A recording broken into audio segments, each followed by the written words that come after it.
오늘 읽은 말씀을 가지고 유혹과 죄 혹은 다툴에 대한 제목으로 말씀을 드리려고 합니다. 여러 가지 말씀이 함께 섞여 있기 때문에 우리가 좀 정리해서 생각했으면 참 좋겠다. 율법은 세 가지 종류입니다. 의식법이 있고 도덕법이 있고 그다음에 시민법이 있습니다. 의식법은 뭐냐면 제사 제도에 대한 규례입니다. 그 다음에 날에 대한 규례입니다. 안식일, 그 다음에 절기들, 그죠?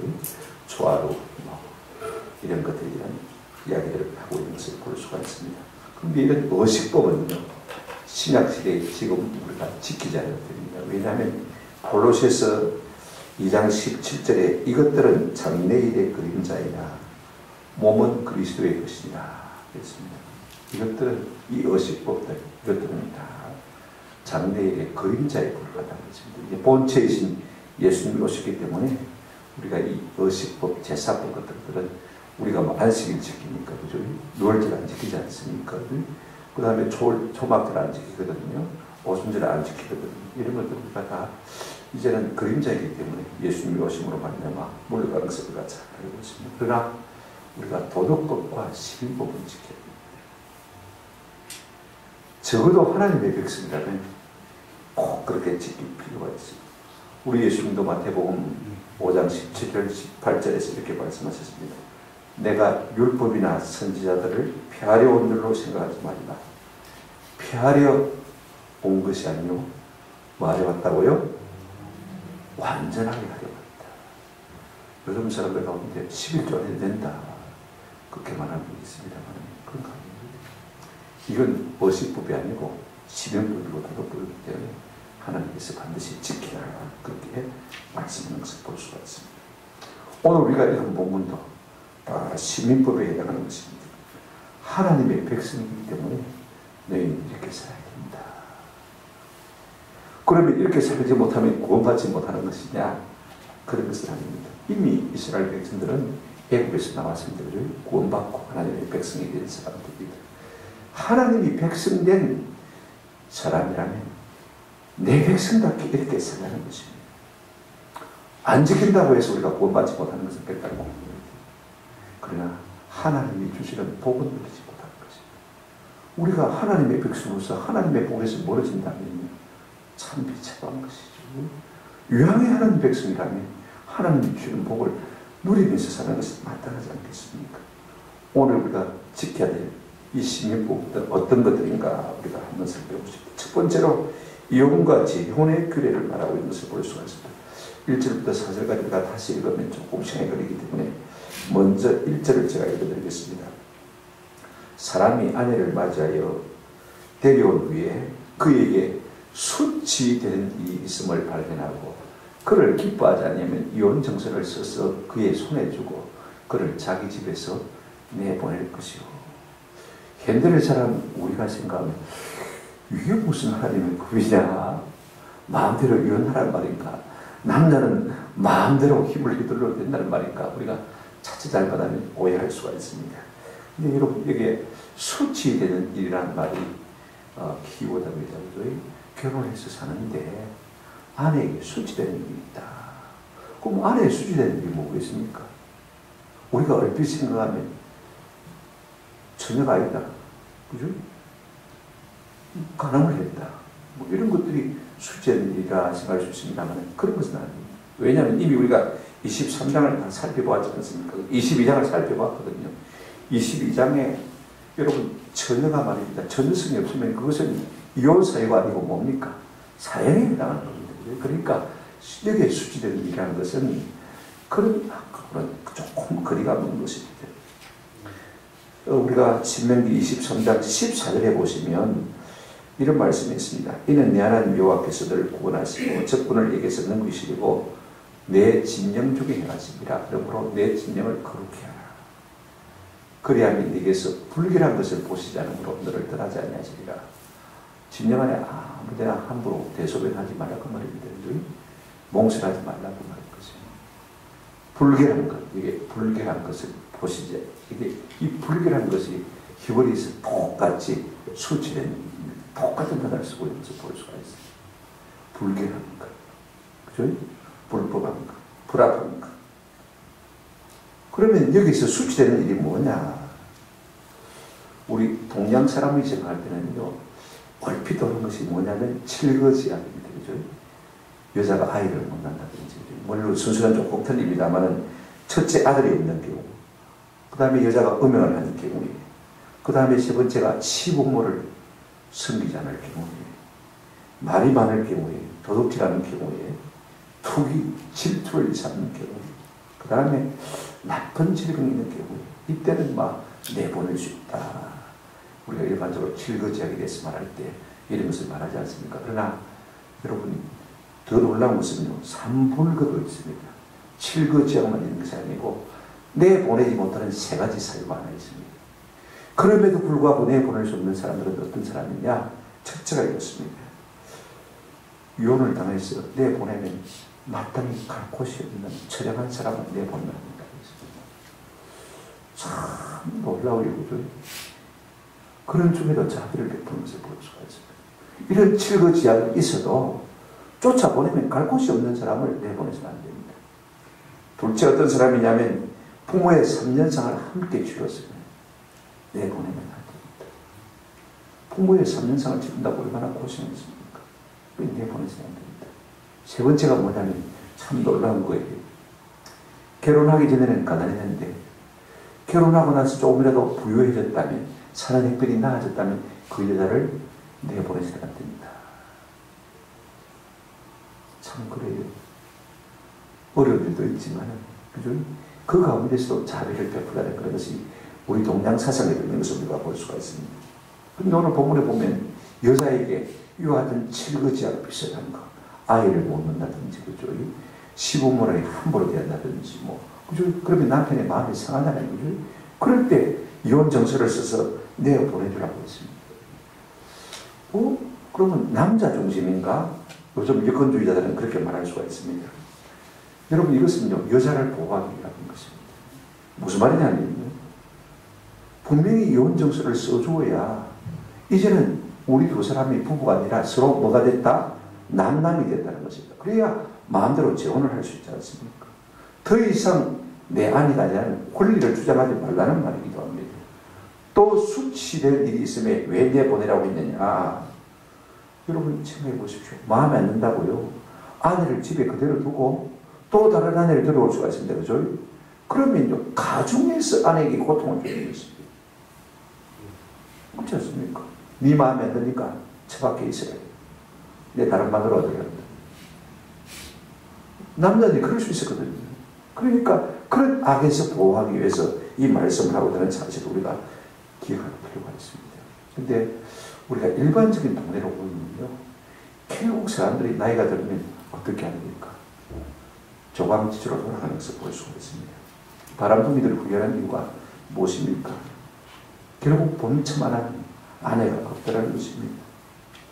왜 그러냐면요, 조강지처는 한번 더 합시다. 하나님이 짝지어주신 사람.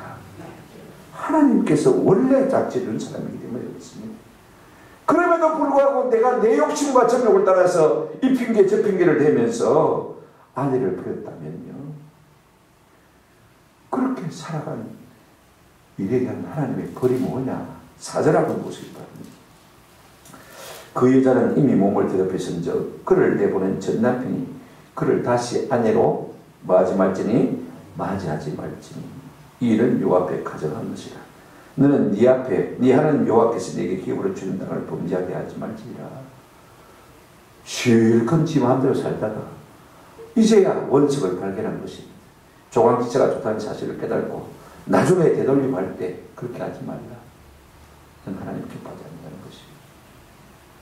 그것이 그에게 주는 벌인 것입니다. 근데 우리가 현대를 살아는 우리가 이 말씀을 들으면요, 제가 좀 전에도 말씀드렸지만 뭔가 지금 정서하고 맞지 않는 사실을 느끼게 되었습니다. 아니, 여자가 조금 부족하다고 해서 마음대로 내보낼 수 있다면 오늘날 이혼하지 않을 가정이 어디 있겠습니까? 이혼당하지 않을 여자가 어디 있겠습니까? 한번 생각해 보십시오. 이 말씀에 대해서 우리 예수님이 뭐라고 말씀하시는지 조금 생각해 볼 필요가 있을 것 같습니다. 이 말씀에 대한 예수님의 주석이 마태복음 19장입니다. 한 번은 바리새인들이 예수님께 물었습니다. 바리새인들이 예수께 나와 마태복음 19장 3절에 그를 시험하이르되 시험했습니다. 사람이 어떤 이유가 있으면 아내를 버리는 것이 옳으니까. 모세가 지금 불합리한 일이 있으면요, 어떻게 하라고 했습니까? 이혼 정서에서 내보내라고 했으니까요, 예수님께 지금 그 말을 묻고 있는 것을 볼 수가 있습니다. 그때 우리 예수님이 4절 5절에 뭐라고 말씀하셨냐면요, 아주 명확합니다. 우리 예수님의 답은 단순합니다. 한번 보십시오. 4절 보시면 19장 4절 이렇게 말씀하고 계십니다. 예수께서 대답하여 이르시되 사람을 지으시니가 본래, 이 본래란 말이 중요합니다. 그들을 남자와 여자로 지으시고 말씀하시기를 그러므로 사람이 부모를 떠나서 아내에게 합하여 그 둘이 한 몸이 될지라 하신 것을 읽지 못하였느냐. 그 다음에 이렇게 말씀하고 있습니다. 그런즉 이제 둘이 아니고 한 몸이니 그러므로 하나님이 짝지어 주신 것을 사람이 마지 못할지니라 나누어 지지 못할지니라. 본래란 말씀이 중요하고 말씀이란 말이 참 중요합니다. 하나님이 본래 하나님이 짝지어 주신 것을 사람이 나누지 못할지니라 그렇게 말씀하셨다는 것입니다. 이게 하나님의 말씀이라는 것입니다. 사람이요, 아니 여자와 남자가 합하여 뭐가 됩니까? 둘이 하나가 되는 것이 부부다, 가정이다. 합하다 말은요, 악요 본들을 가지고 다 붙이다는 말이 있습니다. 그래서 이제는 둘이 아니고 하나입니다. 그런데 이걸 갖다가 억지로 되려고 하면 어떻겠습니까? 한번 생각해 보십시오. 둘 다 상처를 입게 되는 것입니다. 우리가 이거 원래 결혼식 할 때마다 듣는 이야기입니다. 그죠? 이것이 본래 하나님의 계획이고 하나님의 말씀이라는 것입니다. 그러니까 바리새인들이 다시 묻습니다. 7절에 보시면요, 마태복음 19장 7절에 여짜오되 그러면 어째요? 모세는 이혼 정서를 주어서 버리라 명하였나이까. 오늘 본문을 들고 지금 나온 것입니다. 그죠? 모세가 그렇게 안 했습니까?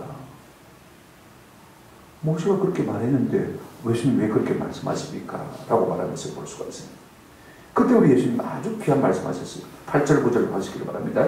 예수께서 이르시되 모세가 너희 마음에 뭐 때문에요? 완악함 때문에. 옛날 성경에는 강팍함 때문에 아내 버림을 허락하였거니와 그 다음에 또 본래란 말이 나옵니다. 본래는 맞지 않느니라? 그렇지 않느니라. 창세기 2장에 나온 말씀 그대로 본래는요, 둘이 합하여 하나가 뭐라? 되라. 이것이 하나님의 무엇이라고요? 뜻이라고 했습니다. 본래는 그런 것입니다. 그러면 왜 모세는 지금 이혼 정서를 쳐줘서 내보내라고 했느냐? 모세가 이혼하지 말라고 무조건 윽박지르기에는요, 그 당시에 사람들의 마음이 너무 완악했기 때문이라는 것입니다. 무조건 이혼하지 말라고 그러면요, 이혼 못하니까 어떻게 하겠습니까? 보기는 싫고 집에서 뭐 하겠습니까? 구박받게 도 하겠습니까? 가정폭력밖에 행사할 것이 뭐가 있을까, 남자들이. 그러니까 날마다 가정폭력을 행함으로 말하면 막 여자들이 고통을 당하면서 사는 것보다는 차라리 차선책으로 많은 것이 낫겠다. 이혼 정서를 줘서 내보내는 게 낫겠다. 그 말씀인 것입니다. 아니 그래도 아무리 사람이 마음이 강팍해도 그렇지 아니면 아니라고 해야지 무엇 때문에 모세가 어중간하게 그렇게 말을 했습니까? 제게 묻는다면 아직도 그들 가운데는 성령이 없었기 때문이라고 말씀하고 싶어요. 우리가 조금 이따가 29장을 살피겠습니다만은요, 29장 4절에 보면 이런 말씀이 있습니다.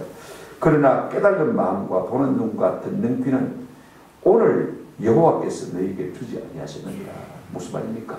깨달은 마음, 보는 눈, 듣는 귀 누가 주는 것입니까? 성령이 주시는 것입니다.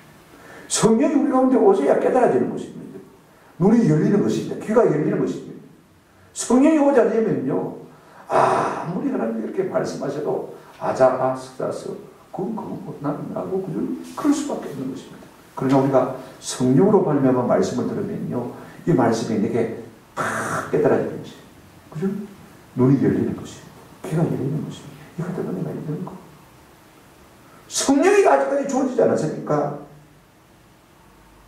자기의 마음에 완악한 대로 살 수밖에 없는 것입니다. 왜 예수님이 다르게 말씀하시느냐? 왜 그렇습니까? 결혼의 목적은 딱 한 가지입니다. 이거 우리가 아세요. 말라기 2장 15절에 그에게는 영이 충만하였으나 오직 하나를 만들지 아니하였느냐? 어찌하여 하나만 만드셨느냐? 이는 그 이유를 말하고 있습니다. 왜 하나님께서 하나에 하나만 두셨느냐? 경건한 자손을 얻고자 하십니다. 그러므로 내 심령을 삼가 지켜 어려서 맞이한 아내에게 거짓을 행지 괴사를 행하지 말지니라. 이유가 간단합니다. 이는 경건한 자손을 얻고자 합니다. 여러분, 아이가 자라면서요, 어머니가 자주 바뀌는 것을 경험한 자녀의 마음은 어떻겠습니까? 한번 생각해 보십시오. 그 자녀의 마음이 온전히 자랄 수 있겠습니까?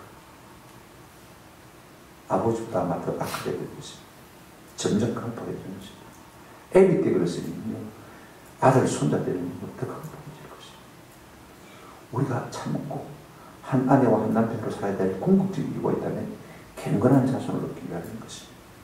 계속해서 말라기 2장 16절 그 다음 절에 이렇게 말하고 있습니다. 이스라엘 하나님 여호와가 이르노니 너는 이혼한 것과 옷으로 학대를 가리는 자를 미워하더라. 만군의 여호와의 말이라. 그러므로 너희 심령을 삼가 지켜 거짓을 행하지 말지니라. 그렇게 말하고 있습니다. 세 번째는 이렇게 번역하고 있습니다. 나는 이혼하는 것을 미워한다. 주 이스라엘의 하나님이 말합니다. 아내를 학대하는 것도 나는 미워한다.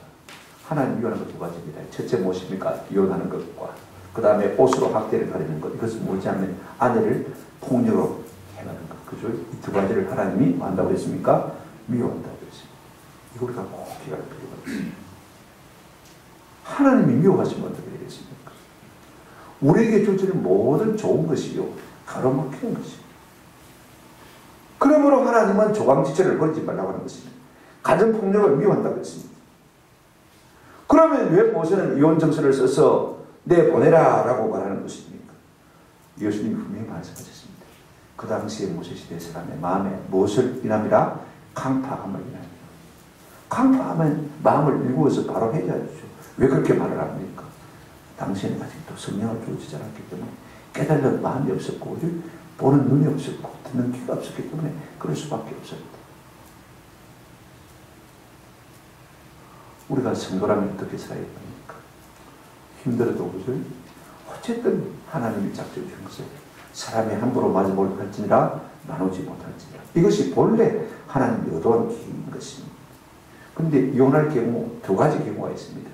오늘 본문에도 있습니다만은요, 음행한 이유 예외 아내를 버리고 다른 데 장가드는 자는 가능합니다. 9장 19절에 19장 9절에 그렇게 말하고 있습니다. 여기 음행이라는 단어는 좀 독특합니다만은요, 사람이 살다 보면 성적으로 실수할 수가 있습니다. 순간적인 유혹에 마음이 확 들릴 수가 있습니다. 무너질 때가 있다는 말입니다. 그런데 여기 음행이라는 말은 한 번, 두 번 성적으로 실수한 것을 두고 말하는 사람입니다. 계속해서 창녀와 같은 짓을 했을 경우를 말하는 것을 볼 수가 있습니다. 그런 경우에 이혼이 가능합니다. 한두 번 성적으로 실수한 것을 두고 하는 말은 아닙니다. 계속해서 그와 같은 짓을 했을 경우에는 우리가 이혼할 수 있다. 두 번째 이혼 사유가 뭐냐면 고린도전서 7장 15절에 보면 혹 믿지 않는 자가 갈리거든 갈리게 하라. 형제나 자매나 이런 일에 구애될 것이 없느니라. 그러나 하나님은 화평 중에서 너희를 부르셨느니라. 불신자인 배우자가 말입니다. 제발 예수의 이해하고는 못 살겠다. 이혼하자. 그러면 이혼해 주라는 것입니다. 그런데 믿는 내가 안 믿는 남편에게 당신하고 내하고 영이 안 맞아서 못 살겠어요. 이혼합시다. 그렇게 해서는 안 된다는 것입니다. 안 믿는 불신자가 말입니다. 배우자가 예수의하고만 질려서 못 살겠다. 그러면 어쩔 수 없는 것입니다. 그러나 믿는 우리가 당신하고 내하고 영이 안 맞아서 못 살겠다. 그렇게 해서 이혼을 신청하는 걸 하는 것입니다. 여러분, 요즘 초등학생들이 가장 무서워하는 것이 뭐냐면 부모의 이혼이라고 합니다. 여러분, 한번 생각해 보십시오. 아이들의 마음도 우리가 한번 헤아려 볼 필요가 있지 않습니까? 우리가 결혼하는 가장 중요한 목적 가운데 하나가 경건한 자식을 불러주는 것입니다. 유대인들은요, 그 후손을 통해서 메시아가 나오는 것을 기대하면서 가정을 꾸려갔고, 오늘 우리는 무엇 때문에 가정을 꾸리는 것입니까? 경건한 자녀손이 많이 나와서 하나님의 교회가 흥왕해지는 것을, 이것을 위해서 우리가 결혼하는 것입니다. 이것이 우리의 삶의 목적이라면요, 우리가 어떻게 살아야 되겠습니까? 사회주의 공산주의자들은 자꾸 동성애를 추월하고 지지합니다. 그러면 가정이 해체되잖아요. 생각해 보십시오. 가정이 해체되면 저절로 교회는 없어집니다. 모든 세계 어느 사회주의 국가도 마찬가지입니다. 미국의 바이든도 마찬가지. 가나다도 마찬가지. 사회주의 공산주의자들은요, 일단 동성애를 지지합니다. 그래야 교회를 해체할 수 있거든요. 기존 하나님이 우리에게 명하신 전통적인 질서를 깨뜨릴 수가 있거든요. 그래야 마음대로 살 수 있거든요. 이것이 약한 영들이 하는 역사인 것입니다. 저는 그래서요, 거듭난 성도라면 사회주의를 우리가 조금 더 용납할 수 없다고 생각하는데, 오늘 우리는 교회 다니면서도요, 사회주의가 어때서 그런 분들이 목사 중에도 상당히 많이 있는 것을 볼 수가 있습니다. 과연 거듭났나 싶은 생각이 들 때가 참 많아요. 여러분, 부모가 이혼을 하게 되시면요, 당사자인 배우자들도 무척 힘들겠죠. 한번 생각해 보십시오. 얼마나 마음의 고통이 있겠습니까? 그러나 더 큰 고통을 겪는 사람은 누굽니까? 자녀들입니다. 그들이 무슨 죄가 있습니까? 제 후배 목사님이 어머니가 먼저 돌아가셨죠. 아버지가 상처를 냈죠. 그리고 재혼을 했습니다. 그래서 자기 밑으로 배달한 동생들이 있어요. 근데 이게 마음의 상처가 되는 거예요.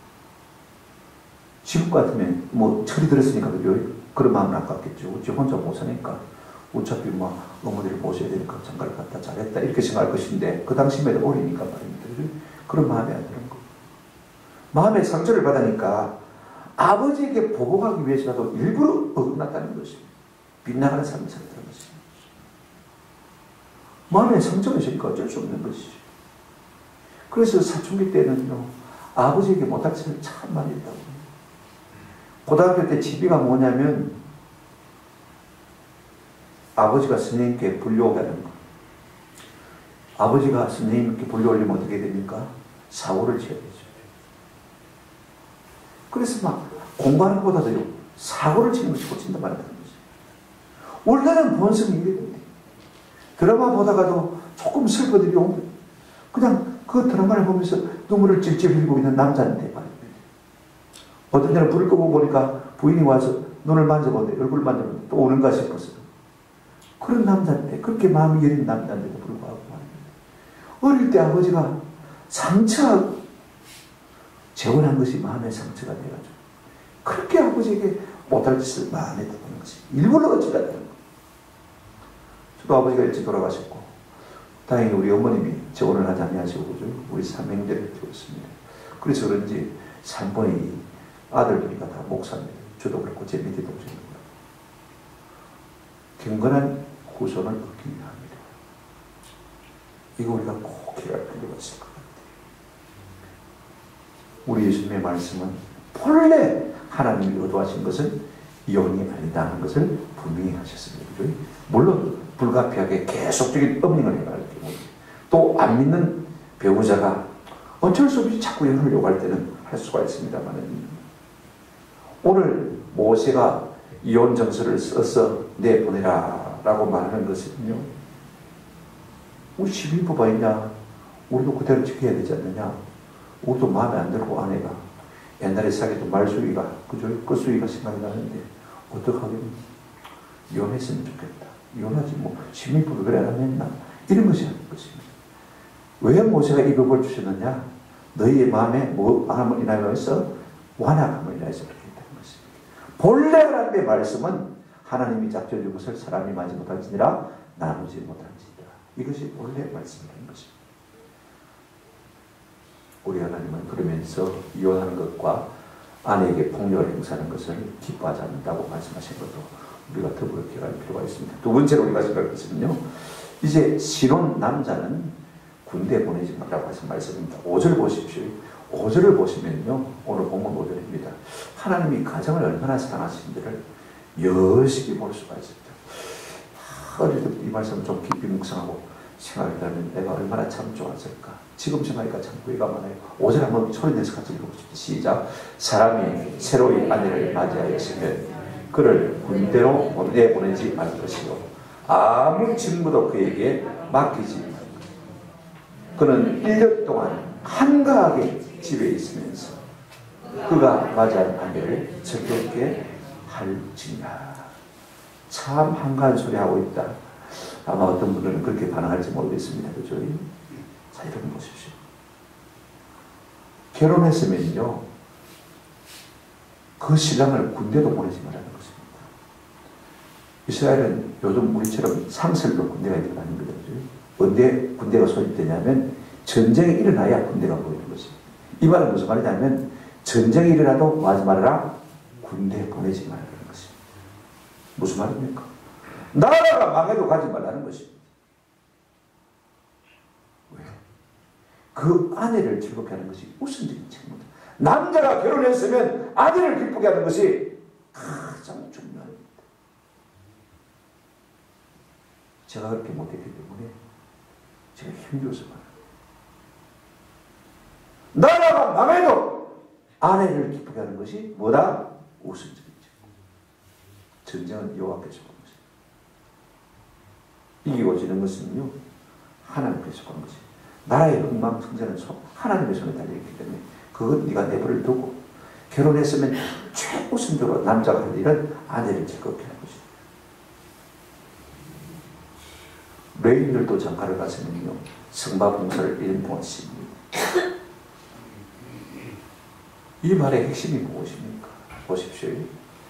일도 하지 말고 한가하게 지내면서 그가 맞이한 아내를 말하라, 즐겁게 하라는 것입니다. 바꾸어서 말하면요, 1년 동안은 초장에 부부싸움도 하지 말라는 것입니다. 1년 동안 남편이 그저 아내를 굉장히 기쁘게 즐겁게 해주면요, 평생에 아내가 남편을 잊을 수가 없는 것입니다. 1년 안짝에는 술도 먹지 말고 노름도 하지 말고 바람도 피우지 말고, 만약에 1년 안짝에 그렇게 한다면 아내에게 엄청난 상처가 될 것입니다. 그 뒤에 아무리 잘하려고 만회를 해보려고 해도요, 그 1년 동안 챙긴 마음의 상처는 도무지 씻길 수가 없는 것입니다. 우리가 결혼하고 언제 제일 많이 싸웁니까? 가장 행복할 것 같은 신혼 때, 그죠? 결혼 1년 차에 가장 많이 싸우는 것입니다. 비용도 결혼 1년 차 어간에 가장 많습니다. 그러나 성경은 무엇입니까? 이 1년 동안에 아내를 즐겁게 해야 하는 것입니다. 그래야 가정이 든든하게 경건하게 서 있다는 것입니다. 고린도전서 7장 3절 4절에 보면 남편은 그 아내에 대한 의무를 다하고 아내도 그 남편에게 대해 그렇게 할지라. 아내는 자기 몸을 주장하지 못하고 오직 그 남편이 하면, 남편도 그와 같이 자기 몸을 주장하지 못하고 오직 그 아내가 하나니 그랬습니다. 이런 부부관계를 말하는 것인데요, 우리가 부부 생활할 때 내 원함을 따라하지 말고 아내의 원함을 따라하고, 아내는 누구의 원함을 따라하고요? 남편의 원함을 따라하고, 내 기분이나 내 조건이나 내 상황에 맞추지 말고 무조건 누구에게 맞추라고 했습니까? 상대에게 맞추자고 했습니다. 이게 중요한 원리입니다. 왜 부부싸움을 하는 것입니까? 당신이 나한테 안 맞춰주니까 기분이 나쁘니까 부부싸움을 하는 것입니다. 나는 이렇게 하고 싶은데 안 하는 거예요. 나는 이걸 사고 싶은데 사지 말라는 거예요. 나는 안 사고 싶은데 사라는 거예요. 그러니까 자꾸 뒤틀리는 거예요. 싸움이라는 거죠. 여러분, 아내를 하나님께서 성경에 보면 뭐라고 하셨습니까? 돕는 배필로 주셨다. 그런데 많은 사람들이요, 아내가 남편을 갖다가 내 입맛에 맞게 싹 바꿔버리려고 하는 거예요. 그래서 부부싸움이 다 일어나지 않습니까? 내 입맛대로 요리하고 싶은 것, 귀엽고 내 원하는 스타일로 만들어 가려고 하기 때문에 자꾸 갈등이 일어나고 자꾸 분쟁이 일어나는 것을 볼 수가 있습니다. 돕는 배필로 주셨다. 도와주라는 말입니다. 도와주는 자로 하나님이 세워주셨다. 이게 허점이 있으면요, 다른 하나님께서 그 도와주면 되는 거예요. 바꾸려고 하니까 뭐가 생기는 것입니까? 문제가 생기는 것을 볼 수가 있습니다. 여러분, 선악과를 따먹음으로 말미암아 하나님이 하와에게, 여자에게 준 벌이 뭔지 아십니까? 우리가 창세기 3장 16절에 보면 한번 합시다. 남편은 너를 다스릴지니라. 그러므로요, 아내가 아무리 남편을 내 마음대로 좌지우지하려고 해도 안 되는 것입니다. 왜? 남편은 너를 맞으니라 다스릴지니라. 이것이 타락한 다음 인류의 주신 무엇입니까? 버린 것입니다. 그런데 이걸 거슬려서 내가 남편을 내 마음대로 요리하겠다. 그러면 자꾸 싸움이 일어날 수밖에 없는 것입니다. 아내가 남편을 자기한테 아무리 맞추려고 해도요, 절대로 안 맞아지게 되어 있습니다. 그게 성경입니다. 왜? 남편이 너를 다스리도록 하나님께서 너를 다스릴까? 여러분, 남편이 내 마음대로 다스려진다면 그게 버리겠습니까? 상이지요. 내가 마음대로 주물 수 있으면 그게 상이지 버립니까? 불로 우리가 남편이 너를 다스릴 것이니라. 내 마음대로 안 된다 그 말인 것입니다. 그럼 우리가 어떻게 해야 되겠습니까? 포기해야 되죠. 있는 모습 그대로 인정하고 뭐 해야 됩니까? 내가 돕자. 하나님께서 도와주는 대로 나를 세우시니까 내가 도우고 말지. 내가 이 문제만큼은 내가 좀 수고하고 말지. 그죠? 이것이 가장 좋은 방법인 것입니다. 서로 다른 문화와 전통의 사람이 만났습니다. 존 그레이가 말한 대로 무슨 말입니까? 화성에서 온 남자, 금성에서 온 여자와 같다는 것입니다. 너무 서로 다르다는 것입니다. 또 하나 우리가 군대 보내지 말아야 될 이유가 있습니다. 뭐냐면요. 이 기간 동안에 자녀가 생길 때입니다. 부부로 맺어주신 것은 그 중심에 경건한 자녀를 얻기 위함이라고 제가 말씀드렸지 않습니까?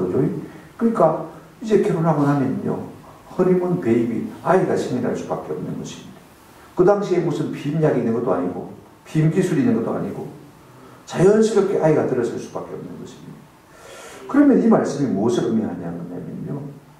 여러분 남편이 아내를 즐겁게 해주는 것이 한번 합시다. 가장 좋은 태교 교육입니다. 이거 올라가세요. 짜잘한 좋은 거 먹고 좋은 데 가고 좋은 거 보고 좋은 음악 듣고 모차르트 음악 듣고 그런다고 태교가 됩니다. 이거 우리가 하세요. 무조건 남편이 아내를 갖다가 뭐 해주는 거요? 즐겁게 해주는 거. 말씀대로 기도하고 말씀대로 말씀 읽고 그래야 아내의 마음이 육적으로 즐거운 아닙니다. 영적으로 즐거운. 이와 같은 상태에 될 때 태중에 있는 생명도 가장 경건한 자녀로 자랄 수가 있는 것입니다. 그 속에 영성이 자꾸 자라갈 수가 있는 것입니다. 그러면 누가 임신 당시에 진혼 당시에 말입니다. 아내에게 가장 큰 영향력을 미칠 수 있습니까? 말할 것도 없이 남편이죠. 남편이 그 당시에는 전부 아닙니까? 결혼 한 20년, 30년 되면 그런 얘기하고 삽니다만, 그죠? 신혼 1년 당시에는요, 아내에게는 남편이 전부인 것입니다. 그러니까, 경건한 자손을 위해서라도 말아, 남편이 아내를 뭐하라? 즐겁게 하라. 한가한. 아이고, 한가한 소리 하고 있나. 성경이 참 한가하네. 하나님이 우리의 삶의 형편을 몰라서 이런 말씀 하시겠습니까?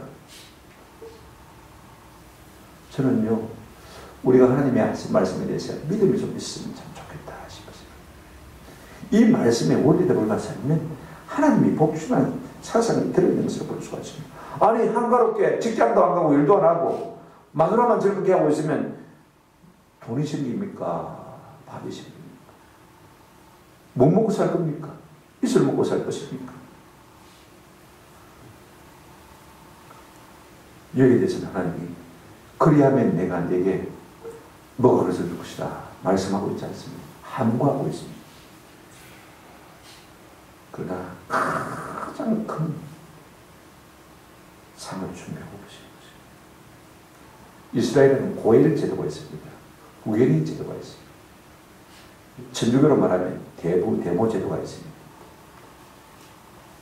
천주교는 딱 영세를 받으면 그 다음부터는 대모가 정해지고 대모가 정해진 데를 일종의 영적인 부모와 같은 것이에요.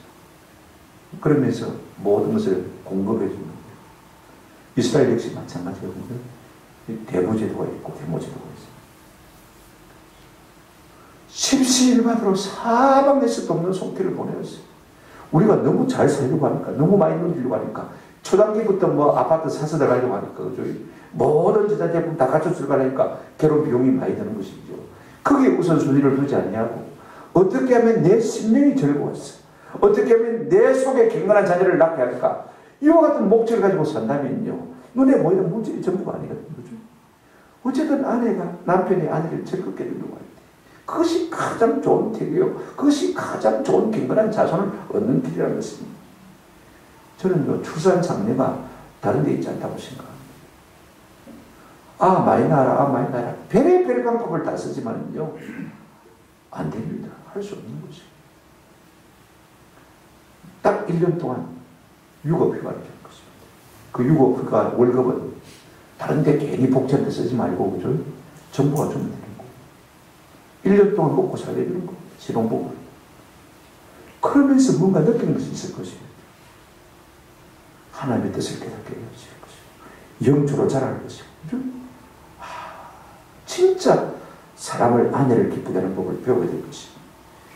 가장 복된 가정을 세울 것입니다. 갱건한 가정을 세울 것입니다.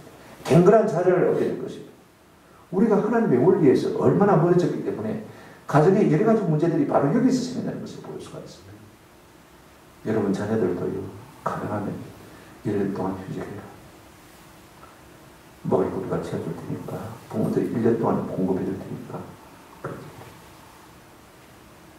그럴 때 그 가정이 주 안에서 건강하고 또 복된 자손들이 생겨날 줄로 믿습니다. 세 번째, 네 번째, 다섯 번째는 제가 시간이 없어서 생략을 해드리고 말씀을 정리하려고 합니다.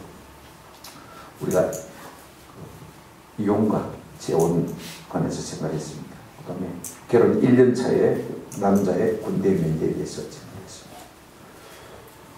우리가 십계명이나 율법을 갖다가 어떻게 생각하냐면 단순히 해라 하지 말라 하는 명령, 부정어처럼 생각하면서 이걸 자꾸 나를 얽어매는 것이다. 얽어매는 것이다.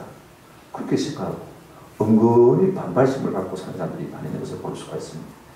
이 모든 교회들은요, 사실 십계명을 갖다가 풀어서 적용한 것에 불과하죠. 그 내용이 십계명 속에 다 들어있습니다. 그 정신이 십계명 속에 다 들어있습니다.